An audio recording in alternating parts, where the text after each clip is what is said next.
Well, good morning, everyone. I'd like to draw your attention, and we're going to get right into the program, please. So, thank you. I hope everyone has been enjoying their breakfast. Now, I would love to invite Leah Turner, the Director of Public Affairs with Tourmaline, our generous breakfast sponsor this morning, to introduce our moderator.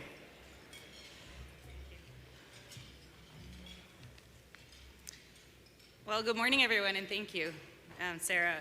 I'm happy to be joining you today, and especially pleased to gather here in person. I'd like to thank the wonderful team at the C3 Alliance for organizing such an amazing and important event today.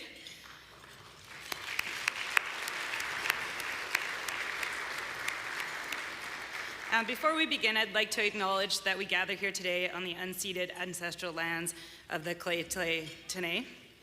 My colleagues and I have had a wonderful time connecting with everyone this week, and we're looking forward to hearing what I'm sure will be an engaging conversation with the ministers this morning, so thank you, and we're looking forward to it. Before we begin the discussion, I'd love to share a little bit about Tourmaline. We are Canada's largest natural gas producer, and we've been really busy. We have invested more than $4 billion in BC since 2013, and we are excited to keep investing in this province.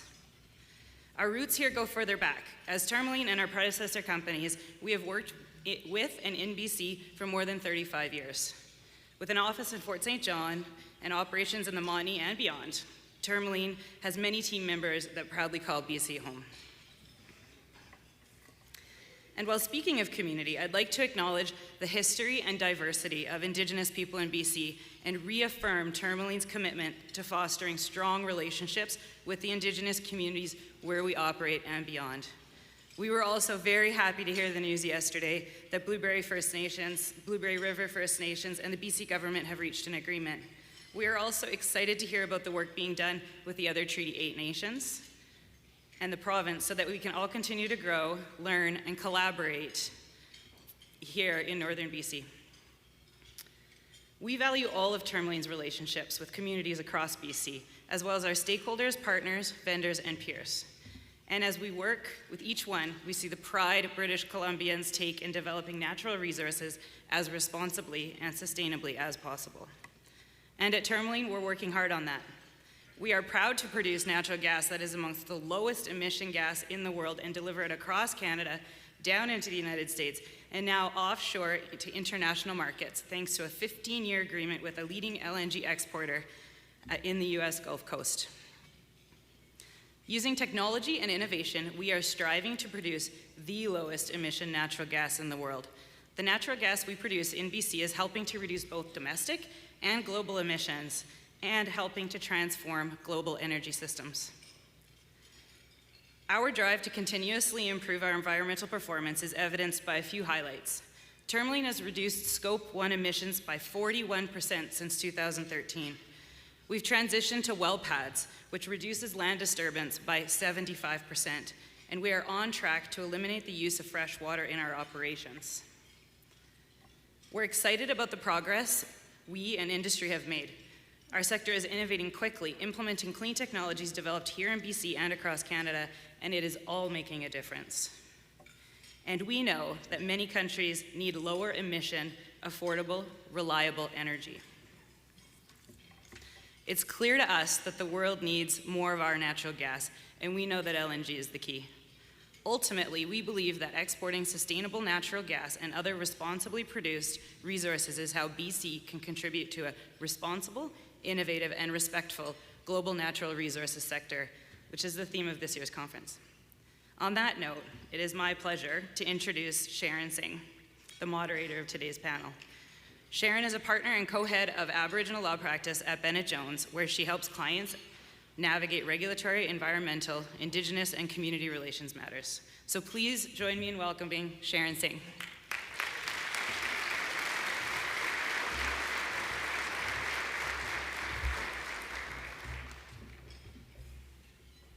Hello all. As I said to Diana Stevenson, I'm shorter than I appear on screen.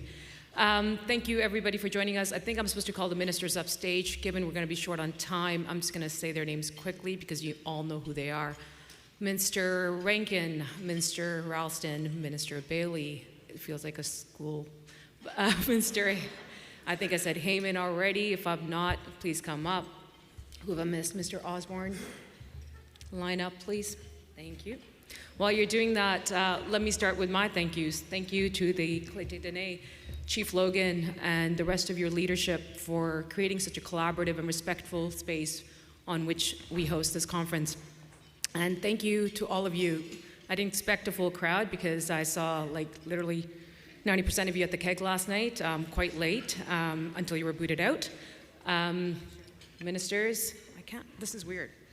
How we do this? I'm also stronger than I look.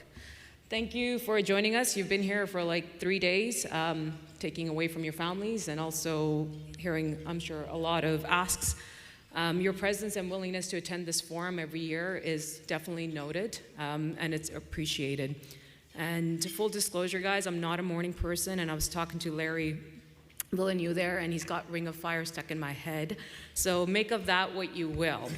Here's the deal. There is 6 of you. We have 50 or so minutes, so the countdown clock says, and 15 minutes allotted for Q&A audience questions. That's right, 5 and 6 minutes each to answer one question of mine, probably.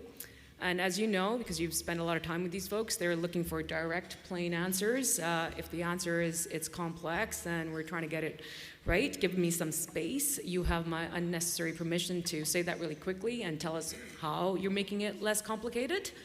And as I've said in many previous years doing this privileged position that I host, that I have enormous respect, and I mean that for government, for the bureaucracy, and for you as politicians. You know, the expectation is often that you have a master plan to fix it all and to the satisfaction of everybody. And if you don't support X interest. But increasingly, and through spaces like this, what I see is the expectation shifting. It's shifting to the fact that you will make best efforts and take all reasonable measures to try and improve the current environment and address the challenging legal, geopolitical, and social shifts that are happening around you. And as we heard from Jason Klein and others in the room, recent visits by heads of state reminds us that our allies are watching to see if we can help them out of the geographical location that binds them to the energy needs. And as a country, what I hear as a layperson is we're saying, yes, allyship matters, and our allies' immediate energy needs also are important. But as a nation, we can't guarantee anything because we have to balance the fact the world is seemingly moving aggressively and meaningfully towards decarbonization, towards diversification. We also need to make up, as Minister Rankin, I'm sure you'll speak up, for the wrongs of the past or the ongoing wrongs, and so we make no promises. And just quickly, the theme for exploration today, in my mind, is when you answer these questions that we will pose, what is your ministry doing to protect the investments that we have? What is your ministry doing to move meaningfully towards decarbonizations, that elusive term diversification, for what there is demand for today and what there is demand for in the future? All while, so here's the kicker, growing our prosperity, protecting our land base, regaining or building trust with Indigenous nations that has been eroded as a result of broken promises, building the economy to enable own source revenue, all of which relies upon protecting and growing jobs, as well as in attracting private sector investment. That is, how are you moving from a framework of sustainable prosperity to execution? I think that's an easy ask. So, Minister Cullen, listen, I hear you like to talk. So, your mandate letter directs you to lead cross-government work to improve permitting processes to support sustainable development. And please don't take offense at anything I say. I just have been up really late. A goal that we've seen reiterated in, I think, all of your mandate letters, actually. And we typically focus a lot on land certainty. Every single conference you'll go to, you'll hear certainty, certainty, certainty, and the related development. But I wanted to start by focusing on water and how that relates to your mandate. You've now become walrus and you're no longer land wars. And water is, as you know, is just as critical to our resource development. It's just as vital to Indigenous nations' cultural survival, their prosperity. And the promises, as I remember in Blueberry River First Nations treaty, was as long as the sun shines and the water runs. So could you update us on the work in the watershed security strategy and coastal marine strategy? How will that impact future natural resource development? And as you're answering that, I want you to think about, what do proponents, nations who are often proponents, and operators need to consider now to plan for what may be coming from these important strategies? I said it was easy. That was a question. Good morning.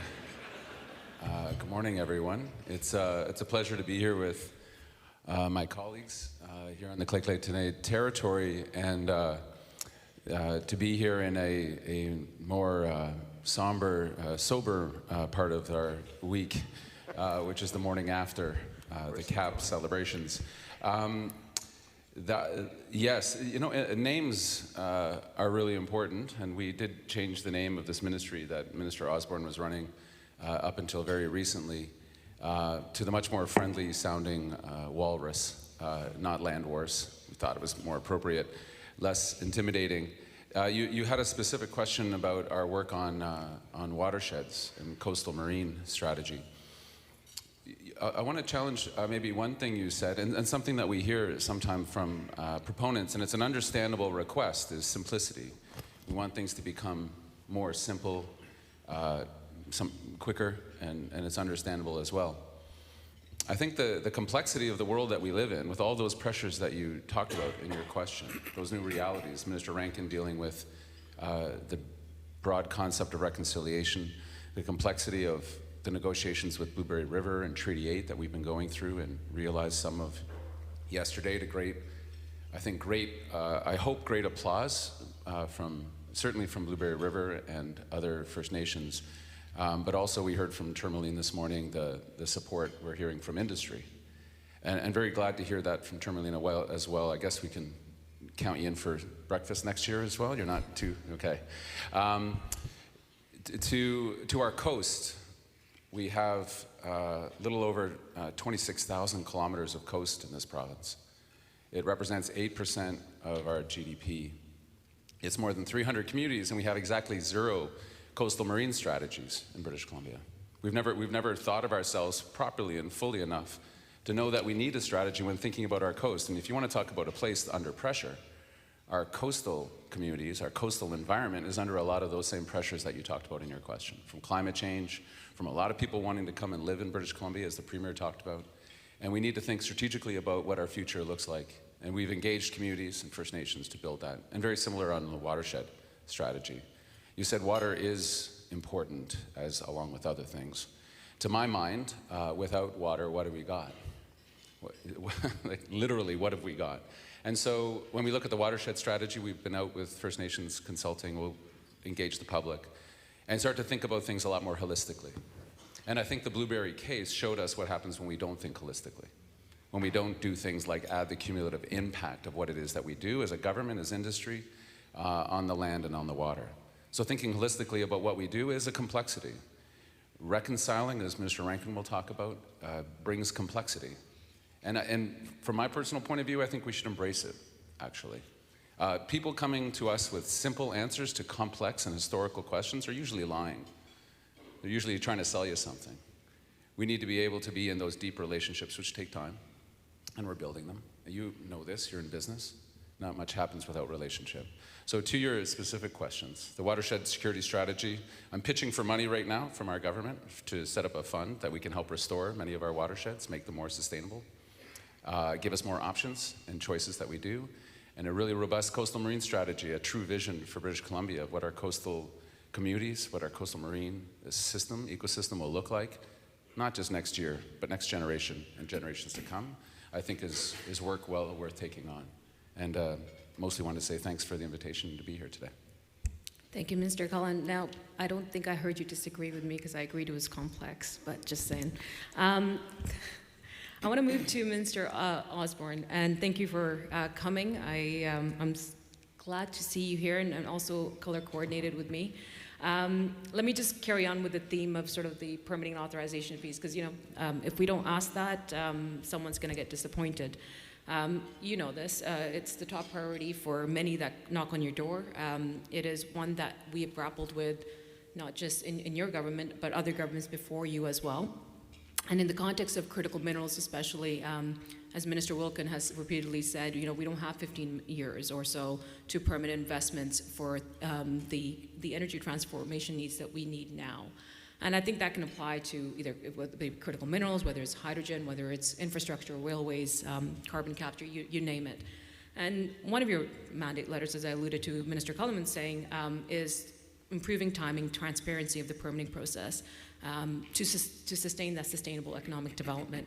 And as Minister Cullen has reminded us, that's a difficult task. And history has shown us that improving timing of decision making is difficult, and it comes at a cost.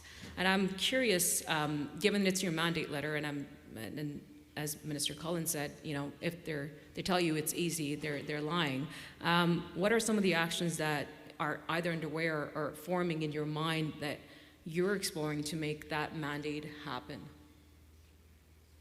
Thank you very much, and thank you. It's really wonderful to be here and have the opportunity to see all of you and to be here in Klekley-Tene territory. This is a question that comes up in every single meeting that I've had while I've been here and in the last 6 weeks of my time in the new ministry, but also in my previous 8 months with what was then called Land, Water, and Resource Stewardship. It is clear that permitting timelines in British Columbia create huge challenges for industry. And when we undertook a review looking at the natural resource sector, an organizational effectiveness review a couple of years ago that Minister Cullen helped to lead at the time, that was one of the top things that we heard from industry. What we need to do is be able to take a cross-government, cross-sector approach to this and look for innovations and efficiencies within our own administration inside the province, as well as working and listening to industry to understand how we can do better. You heard Premier Eby on Monday in the announcement that he did with Minister Cullen and Minister Cullen talk about a one-stop shop for housing permits. You heard the Premier talk about his personal experience of frustration as the housing minister at the time, trying to get housing projects off the ground and struggling with our own system inside the province. The same exists for the natural resource sector, and I hope that you also heard him say that the natural resource sector is very much on our minds as well as housing. And so the idea of bringing that more one-stop shop into the natural resource sector exists, but how are we going to do that, and how are we doing it? That's through teams inside government that are working across ministries. We have a solutioning team that's working with all the natural resource sector ministries to examine this and look for those efficiencies in the systems, the business practices. But in the Ministry of Energy, Mines and Low Carbon Innovation, we've already been taking steps and actions. 2 years ago, initiated a major mines review to look for a single window approach. Last year, undertook a look at regional permitting processes, and again, looking for those efficiencies and reducing the backlogs. We've committed $18 million for the next 3 years to be able to address that, and that brings 13 new staff into the ministry to address that backlog and improve efficiencies. But I want to be really clear that just adding more people isn't the answer. It's adding more people who are looking for those efficiencies and changes in the way the system works that's going to help us achieve those goals. And I also want to be clear that it's not just what we do inside government, but it is that upstream work, that very foundational work that we're doing with First Nations in land use planning, work that, again, Minister Cullen is leading through his ministry, that is going to help us understand before the applications even come in where is and isn't a good place to undertake the activities that we need to support our communities and create the prosperity that all British Columbians are seeking and looking for. By doing this foundational work with First Nations, and the Blueberry River First Nations Implementation Agreement yesterday is a terrific example of the collaboration and the difficult conversations that need to be had with rights holders about land use planning, and then industry working with First Nations and government, so that when we get into the planning and permitting stages, we realize efficiencies that have been gained from those relationships to begin with. Thanks very much for the question, Sharon.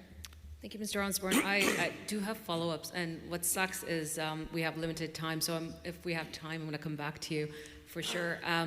Minister Ralston, and admittedly, guys, I have a soft spot for Minister Ralston. So, welcome to Forestry, where I hear Premier... Sounds like a tough question's coming. It's super easy. You know me. Like, I think what I heard is Premier Eby said to you, like, Bruce, there ain't no issues in forestry, so you should consider this. It's a good gig. So he said. So our forest sector, as you know, has provided a wealth of jobs and for this province, not just jobs, but just general wealth. And for generations that have benefited, and we continue to see from recent announcements that it is under great stress, and it's never been under as much stress as it is now.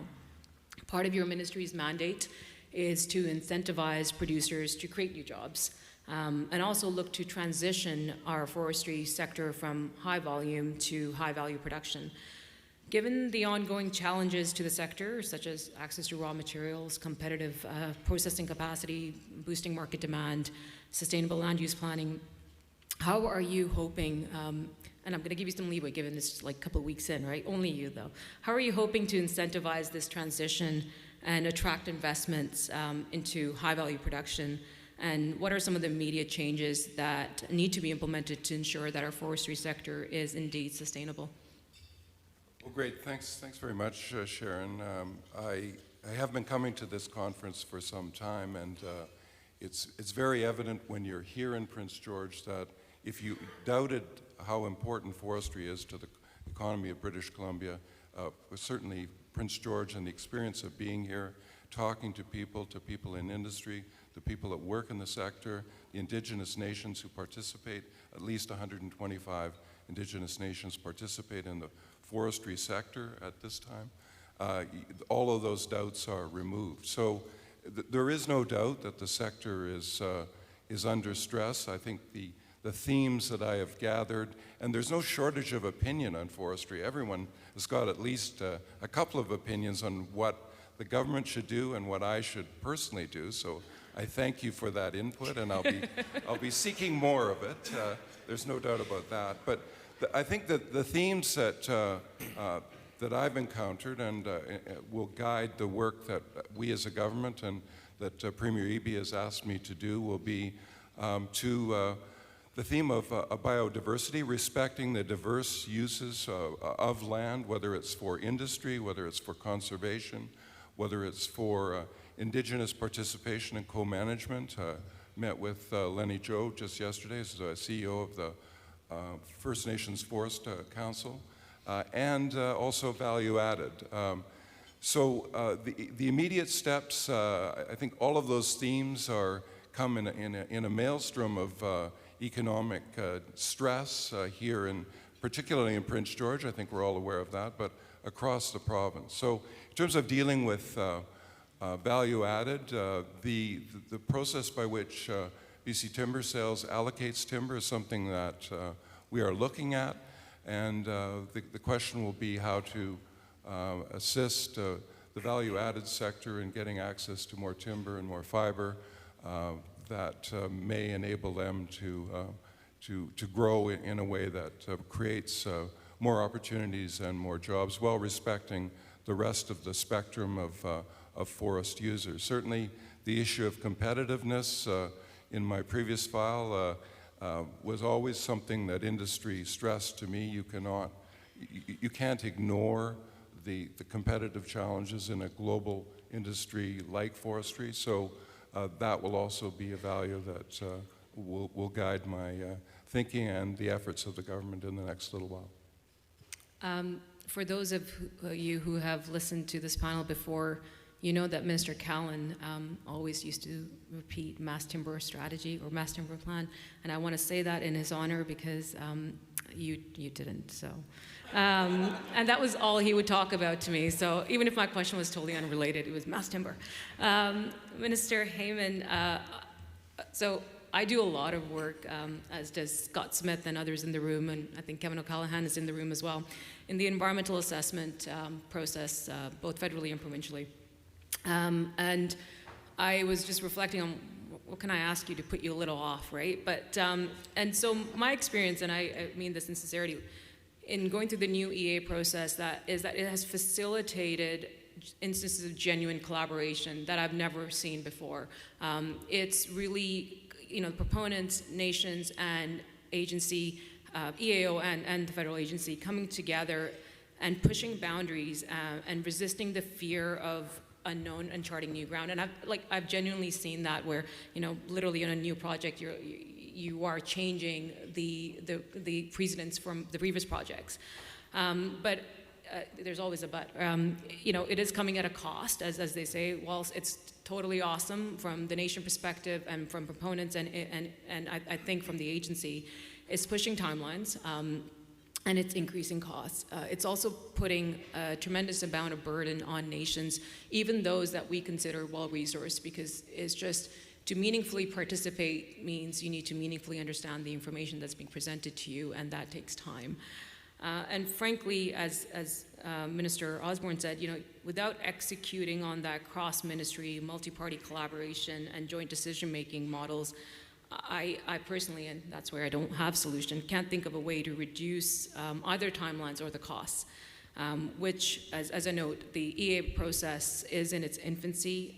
It is building trust, and it's moving, I think, moving away from the talk of reconciliation to putting it into action. So, Minister, given your history, no, I'm joking. He told me, apparently he got asked that one year, and I thought that was pretty funny. You are, by all accounts, like a straight shooter. So you've had a few projects going through the revitalized process. Given the focus on increasingly timeliness, again, in the mandate letter, what are you hearing in terms of some of the pinch points being experienced? Where are some areas of improvement on part of industry, as well as EAO and other government authorities that you may have identified?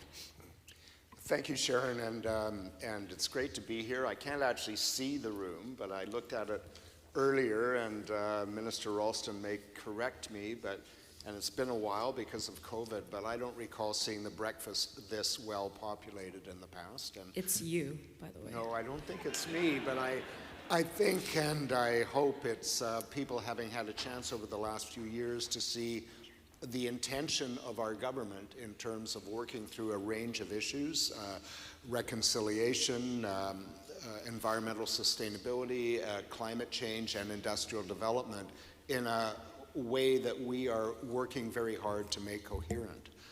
So here on the traditional territory of the Tene, I really have a great opportunity to hear very directly from people about some of the issues that Sharon has raised, like pinch points. And when I was here in either 2018 or probably 2019, actually, I somewhat hopefully, and some of you might even think naively, said that we have this great new environmental assessment process, we've rewritten the Act, and it's going to result in quicker decision making.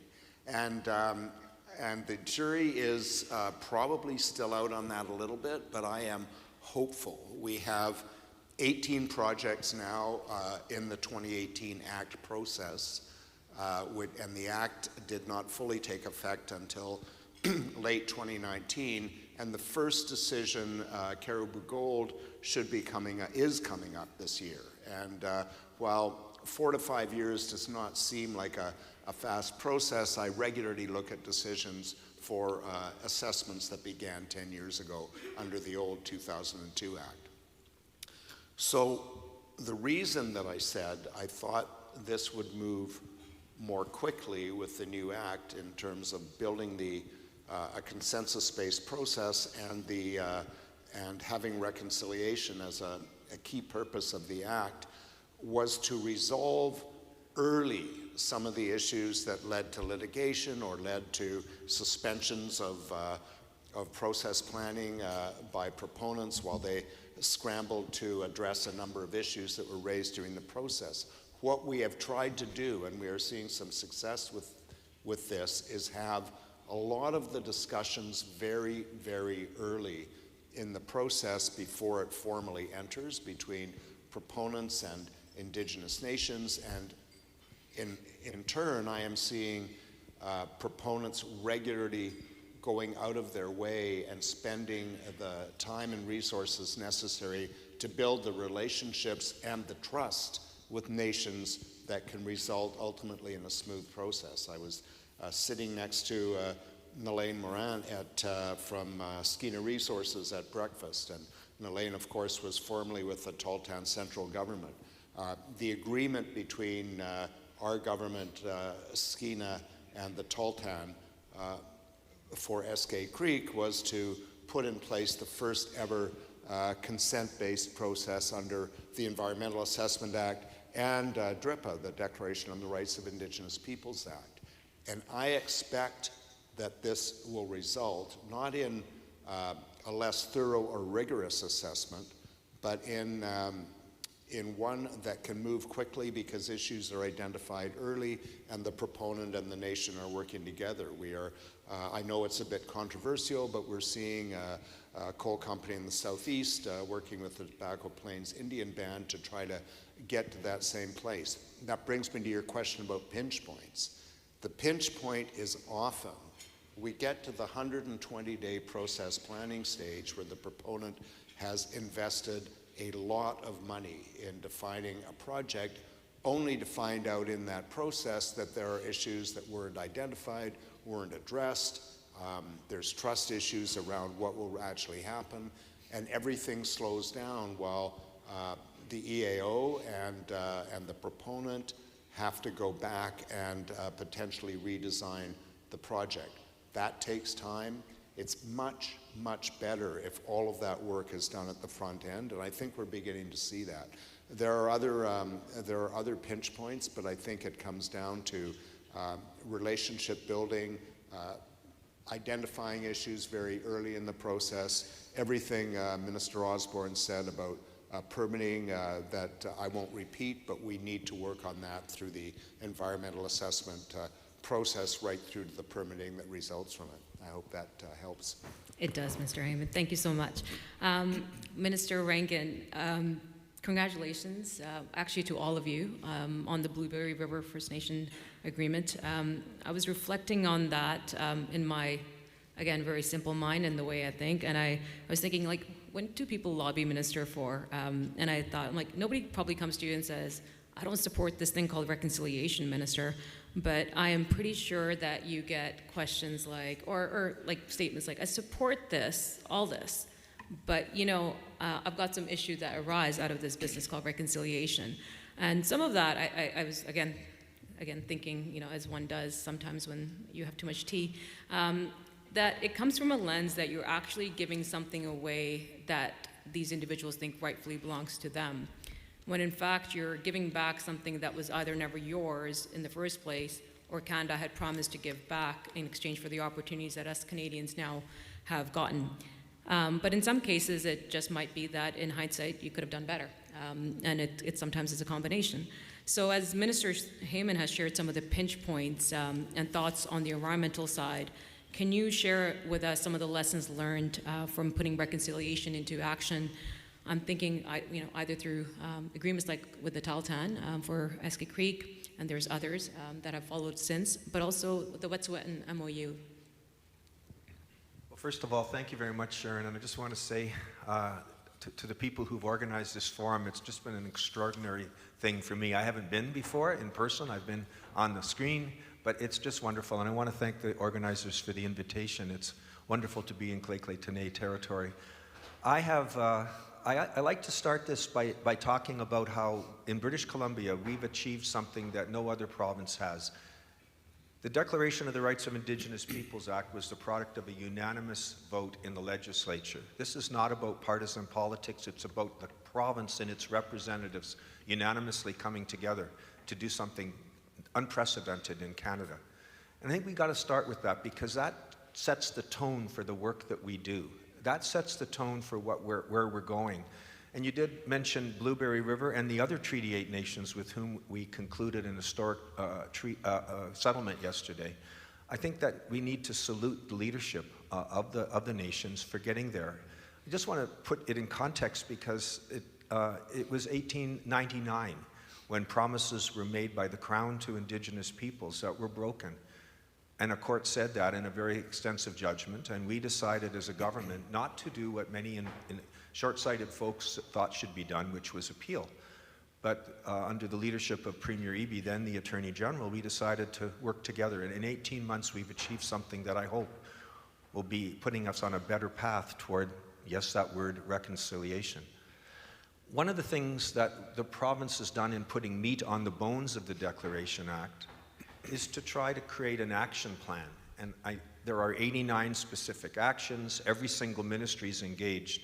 And a lot of that, of course, involves co-management of things with Indigenous peoples, but it also involves people in this room in a variety of ways as to how we deliver together a better future for Indigenous people and non-Indigenous people. And you know, you use the word certainty, certainty, certainty. Some of these arrangements that we're entering into are all about trying to provide certainty, not just for industry, but of course for Indigenous peoples as well. We hardly talk about that part of it, but that needs to be said. So in the context of the Blueberry River and other Treaty 8 arrangements that were announced yesterday, there's planning processes that will engage people in all parts of the Northeast to get it right, to go forward in a better way. And I think that creates the kind of certainty that everybody wants.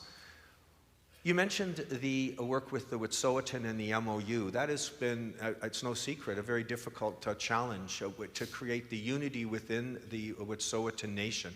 I met yesterday with one of the chiefs, a very enlightened chief, trying to find a way forward because we need that unity in order to proceed so we can deal with the rights holder, and that of course is the Wet'suwet'en Nation, and there's been conflict, as everyone knows, between hereditary and elected leaders, and that has provided funding to ensure that that important work within the nation can go forward so we can come to a better place with them.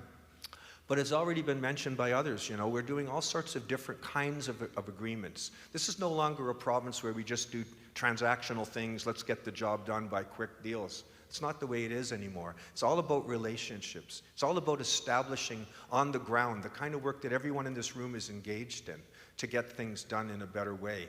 So we have, for example, the Section 7 agreement that Minister Heyman alluded to with the Tahltan. We're very proud of it, with Skeena Resources involved. We have others. We have one with the Sishaw Nation, so-called, the Sishaw used to be the Seashell Nation, some of you know, in the Sunshine Coast area.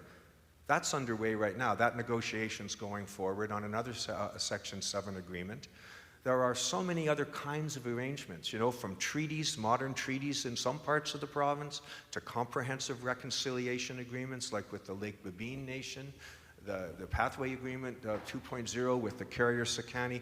I just want to say there's a variety of things that we're doing, all of which I think goes back to what I said about the grounding in the Declaration Act, our commitment as an entire province, all parties, all sectors, to do things better in the future. And I think we're on a path to that. And I'm really, it's, I think, a very exciting time in Canadian history.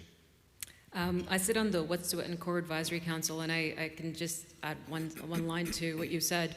You know, when the MOU was announced, there was that sort of mixture of conflict between, you know, the hereditary and elected and those that couldn't quite understand Delgamuukw. But what I've learned from that experience is just taking the time to actually get to agreement. So, you know, instead of meeting those timelines, actually letting the nation work it out. That takes a little bit of courage to do, because, you know, I'm sure you get a lot of shit for it, and you get a lot of crap for it, you know, stuff happens. So anyways, moving on. Minister Bailey, you're the one to bring it home for the last question from me anyways. And seriously, you've got street cred, right? You are like a founder of startups. You have like crushed some glass ceilings, being female-owned businesses and so on. So I think you're cool. And I think as being a cool person, not that the rest of you aren't, like, later. So, like, because you're cool and you're with cool colleagues, can you tell us, this is me just getting late, really tired now, can you tell us some of the cool stuff that makes this audience go, well, you know what, I actually didn't know about that initiative, but cooler yet, what, after talking to Corey Wilson, tell us about initiative that like these people may have heard of, but are actually more excited to have it implemented because some of the traditional chokes of bureaucracy hasn't gotten in the way. For example, I'm thinking like initiatives you expect to advance in support of natural resource sector, given this is a natural resource forum, especially those in R&D, technology jobs. What are some of those high high energy efficiency jobs? And what type of partnerships are you exploring with industry that would add value to our resources and attract more dollars from industry, not just government? Great, thank you very much for the question. Mass timber, no, I just have to represent Ravi, so I'll be talking about that too. I first just really want to thank the folks that I've met with this week. So I'm a new minister. I've been in politics since 2020, and I've been a minister for 5 or 6 weeks. And it's one thing to go through briefings, and boy, do you go through briefings as a new minister. It's quite another thing to have the opportunity to sit down with people doing the work and to sit down and learn about what's happening on the ground and what's happening in the natural resource sector. And I've taken about 30, maybe 40 meetings in the last few days, and they've been incredibly valuable to me. So thank you very much for meeting with me and bringing me up to speed and helping me really understand this part of my portfolio that's so, so important. And as you mentioned, I do come from the tech sector. I'm glad to hear that that's still considered cool. Awesome. It's not cannabis, so. It's not quite that cool, but. There's a perspective that I bring, I think, that I hope will be helpful, which is my career has really been immersed in innovation. Technology is really about innovation. That's what it is. How do we take something that exists currently and make it better, make it happen differently, make it happen in a way that's going to benefit us? And it's all about those processes and interfaces and so on. And in my ministry, the biggest piece I'm responsible for is our economic plan, our Stronger BC economic plan. And there are two main things underneath that plan that are driving it. And one of them, of course, is equity, and that's where reconciliation falls in terms of how we look at our economy. But it's also about sustainability. And that, essentially, is about innovation. And so I came up here hoping to talk to people about, the opportunities for innovation, what we could be doing together. And I actually got a bit schooled on the incredible innovation that the people in this room are already doing. So I certainly take that incredible learning. There's amazing things happening in the natural resource sector in regards to innovation.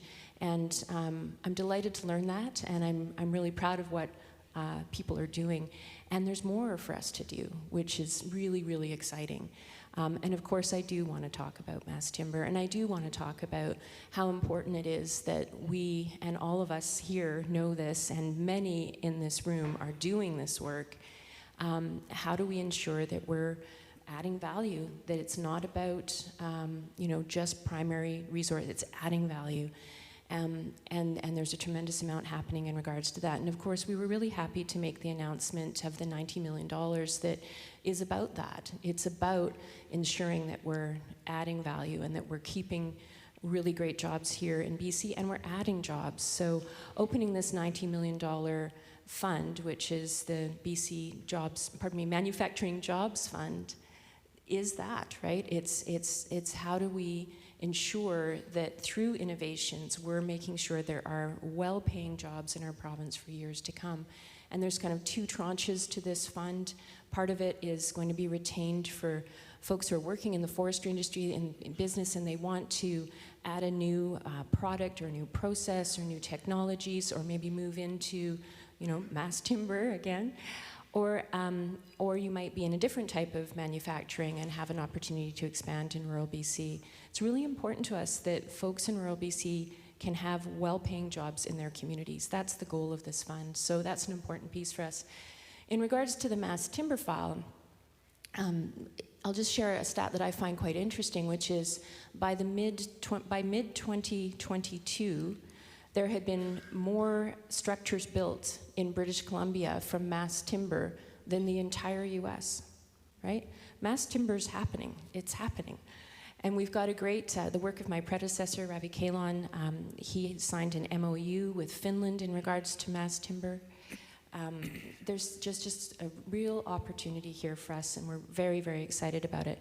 But it's one of many opportunities. So again, that focus on how we add value. And it's been something, you know, we've been talking about this for ages. I remember, you know, I grew up in a forestry town. My dad was a heavy-duty mechanic who worked at Medill's. I don't know if anybody remembers that forestry company from back in the day.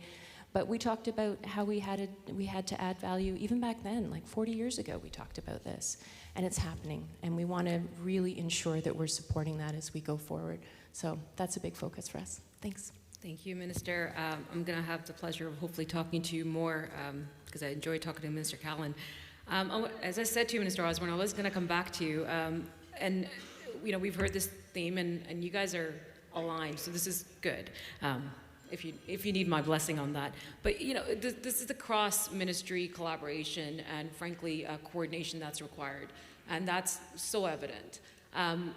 Just what are you doing in terms of just some of the new tables that you might be creating? So we know that there's, you know, a deputy minister's table, and I'm sure you guys talk regularly. But, like, what are some of the tangible sort of tables that you're creating, or maybe training that you're providing for your department to enable that sort of, you know, people talking to each other and not getting tripped up? That wasn't very eloquent, but you know what I mean. How great to be asked a question about how the inside of government works. You know, for me, some of you know that I formerly was a mayor of a small town, Tofino, and one of the things I learned in my time in local government is that understanding the systems inside government and how public servants work together is really important to finding the places where we can be more efficient and we can really strive to kind of bend or maybe push in order to achieve the goals that we all have. And the same, of course, is true for the provincial level of government, but it is much bigger. And by necessity, it needs to be siloed, and we have ministries and we have ministers that are responsible for their files. But the work that we do together is just like for you in the work that you are doing out there, building businesses, working with communities and nations, and taking that collaborative approach, has to happen inside government as well. And I mean, personally, I really do think that one of the best things we've done recently is the creation of a new ministry, the Water, Land, and Resource Stewardship Ministry now, to take some of that higher level policy and planning work that needs to be done, especially with First Nations, and give it its own focus, so that instead of a minister almost literally doing it off the side of their desk under the big Flynn Row ministry before, that there's a dedicated team of people working on this. Now, inside that ministry is a dedicated team of people who are working to find solutions to permitting, and that is understanding that there are permits that come from various different ministries, and each ministry is working, maybe has been working in isolation, and those people are focused on what they do, but there isn't alignment between the ministries. But for you, especially as business people, you need to see that alignment because you need to see the permits coming as quickly as possible in an efficient and transparent way. And so inside, having you're correct, Sharon, committees at various levels of the public service, from the deputy ministers on down, but a dedicated solutions team. And I think it's important that that word solution is in there, because this is a team that is focused on finding innovations, new ways of doing things, coming back to us as cabinet and ministers to propose those solutions. And the first three areas of focus are around housing, aggregates, and connectivity. So I'll use connectivity as an example of the kind of thinking that's going on. We've got regional offices, and you might be working, a connectivity project might be working with several regions as it builds a line across the province. Well, perhaps it makes more sense to have one group of people work on that entire project instead of having to go through different regional offices. Those are the kinds of innovations that are starting to take place, and we're applying the resources that are needed to do that, and I'm really looking forward to seeing the results, because I know we're going to see some. Thanks. Thank you, Minister. We are going to go to Huva now and take some audience questions, and I'll direct the first one to you, Minister Ralston. I'll just read it off, and I think it's kind of an easy one, but nonetheless, what does the future of natural resource development look like for this provincial government? And the question asks for firms, targets, and goals, but I'm just reflecting on some of the comments that you made around biodiversity and conservation and co-management. Perhaps you could just elaborate on that, and if any of you want to come into that, just raise your hand and I might go to you. Great. Well, thanks very much. I think the future of natural resource development from the perspective of this government is bright. It's a central part of the economy. In my previous file, I dealt with what is now Minister Osborne's ministry, energy, mines, and the electrification of the economy. So all of those goals are integrally linked with natural resource development. I would say also that Minister Bailey is the keeper of the economic plan and the direction and the targets that we have set for ourselves. I can't, it's difficult to conceive, and when people from outside the country look at British Columbia, they look at Canada in the context of energy, in the context of critical minerals, the prospects for British Columbia and British Columbia within Canada and its economic development potential, the jobs, the prosperity that's possible here are integrally linked with natural resource development. In terms of targets, there are a range of targets, whether they're sustainability targets, climate targets, production targets, and jobs targets. All of those are set out in the plan, and they're all, I think, equally important to achieve. So the theme of this conference has always been the contribution that the people employed and working and investing in the natural resource industries make to the economy of British Columbia. And that's why I enjoy the conference, and I think that that theme and that direction continues for myself and my colleagues.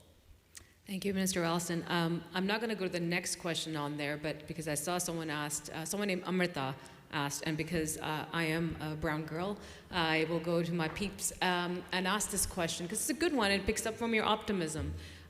What do you feel most optimistic about with respect to BC's future in managing its natural resources while keeping a balance between conservation and economic needs of the province? So truly sustainability. I don't know, Minister Heyman, do you want to take this one? I think, you're an optimistic guy. I think actually that is the mandate for Minister I know she was nodding at it and I she mean, was looking at it, but you were I have lots to say about it, but Minister Cullen? Not all of you at once, come on. Yeah, I think we all want this question, so thanks very much, Amrita. You know, there's a tremendous opportunity in front of us right now. The world is moving towards ESG. When we take a look at who our largest export markets are, there are ESG moves in place, and it's happening around the world. Some of the work of this ministry as we go forward is to create an ESG Center of Excellence as a tool for businesses to use to support their work on ESG, because of course there are going to be various regulations in various markets, and we want to make sure that we're supporting businesses to be able to comply with that and ensure that our export market is a clear pathway. I get to work with a colleague named Minister Brar, who's in the room today, and part of our work is really focused on diversification of our trade strategies. This is really, really important work for us. And again, we have a competitive advantage as we prioritize sustainability, and we are going to be promoting that worldwide on your behalf. It's really, really important work to us. So I'll speak to it from that perspective, but perhaps my colleagues would like to flesh it out in other ways. I'd be remiss if I didn't mention the importance of reconciliation in that piece. I mean, ESG, people are talking about that as it sort of rolls off the tongue, but what does it really mean? I think on the social side, I think people would agree that reconciliation is something British Columbia is committed to. I mentioned in my opening remarks that all parties came together on the Declaration of the Rights of Indigenous Peoples Act. That is a pillar of our going forward. It's an economic pillar as well as a social pillar. So I really think that's got to be taken into account as well. Thank you, Mr. Rankin. Mr. Cullen? I look across to our partners in Alberta, across Canada and around the world, and everyone tries to position themselves as to what their advantage is. And so I think to your question is, what is the BC advantage when it comes to these questions about natural resources?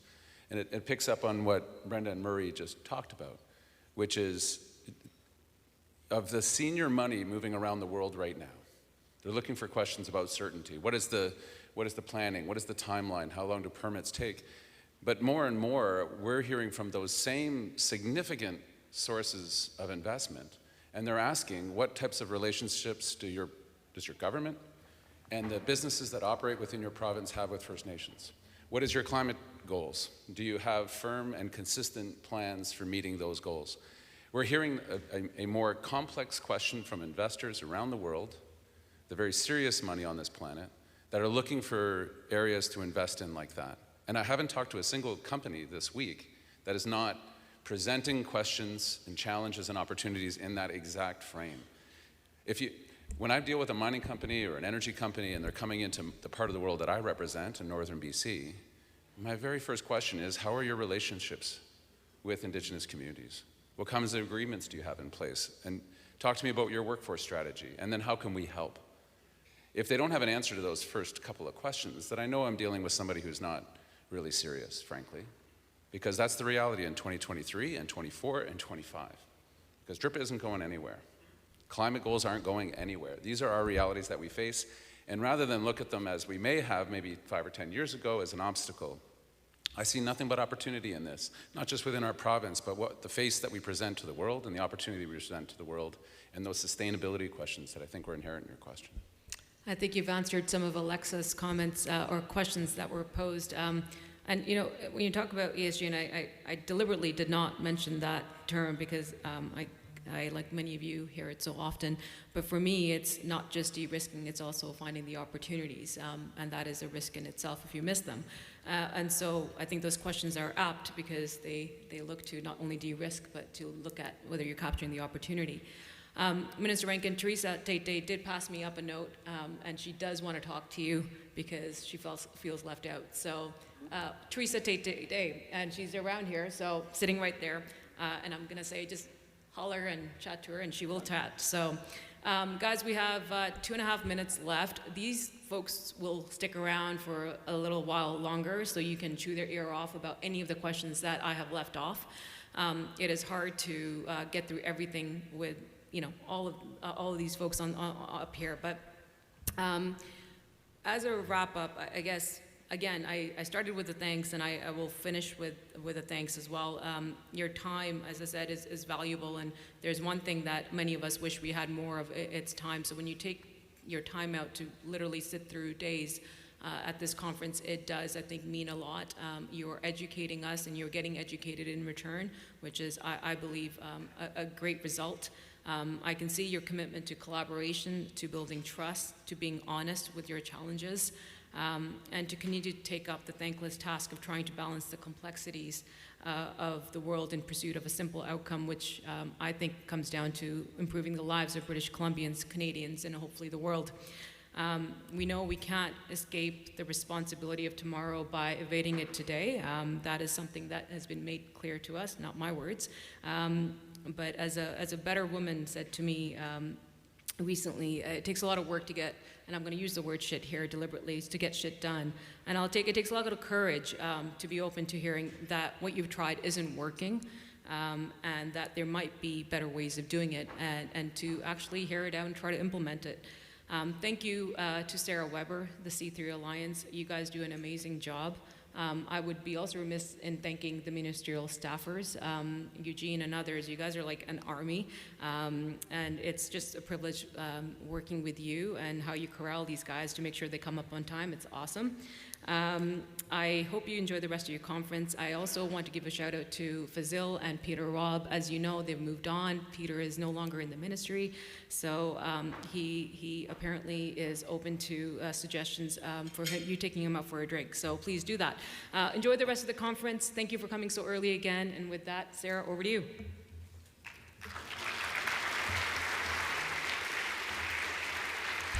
Thank you so much, Sharon. I'd now like to invite Naylene Morin and Frida Campbell from Skeena to thank our ministers and moderator today. So if you ladies could come and join me.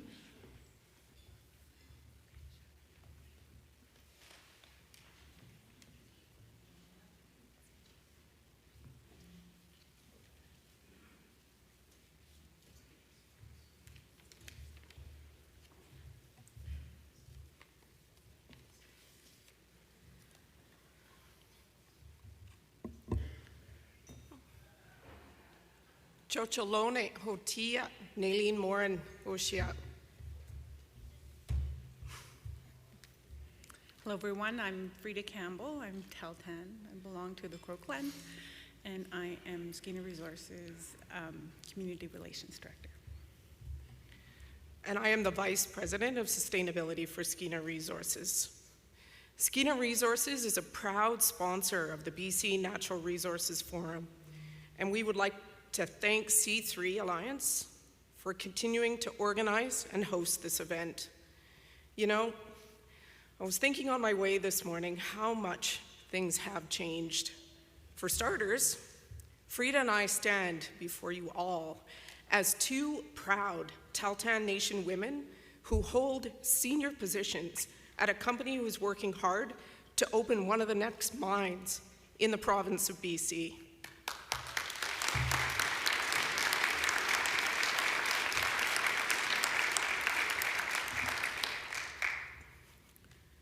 Both of us are proud to be working for a company that has and continues to raise the industry bar when it comes to meaningfully engaging First Nations and actively pursuing economic reconciliation. For example, in June of 2022, Skeena Resources welcomed the historic consent-based decision-making agreement reached by the province of BC and the Tahltan Central Government.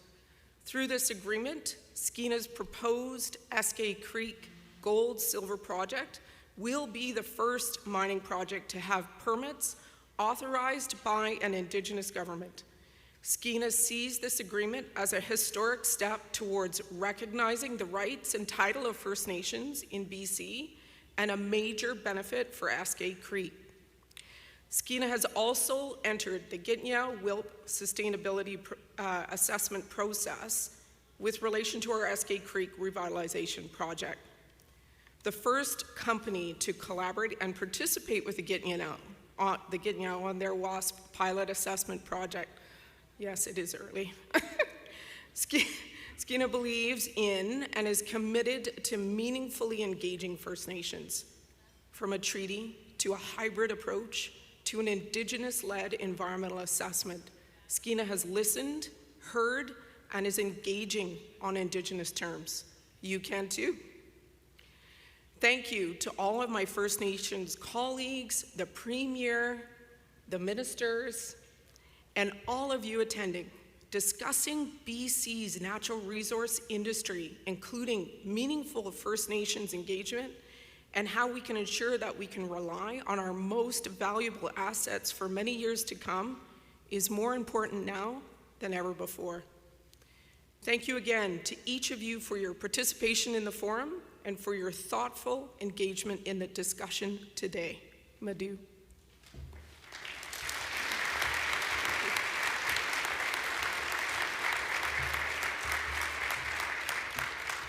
Thank you so much. Thank you to this amazing panel. The collaboration is just fantastic to see. Thank you, everyone who got up so early. Thanks again to the Civic Center staff with a round of applause. It's hard work getting these breakfasts out. And so now, next, I'd ask the lights to go on, and we're going to take some photos with you guys. But I'd ask everyone else to stand, to exit quickly so we can get the room flipped, because we have an amazing program this morning, and we're going to hear from Chris O'Reilly from BC Hydro next. Thank you.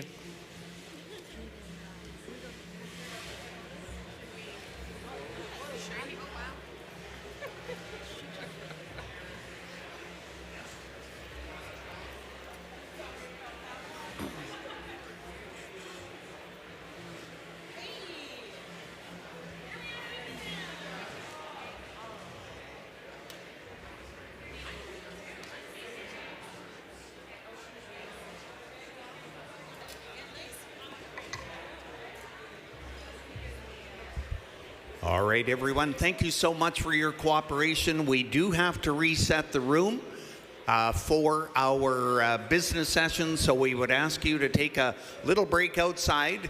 Please exit as soon as you can. We've got to organize all the tables and chairs. Take those early morning conversations outside to the lobby area, and we will thank you for it. Call you back here in about a half an hour.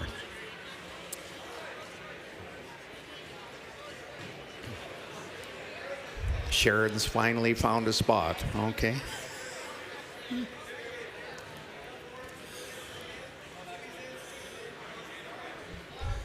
Richard Prokopenko, please move to the foyer area.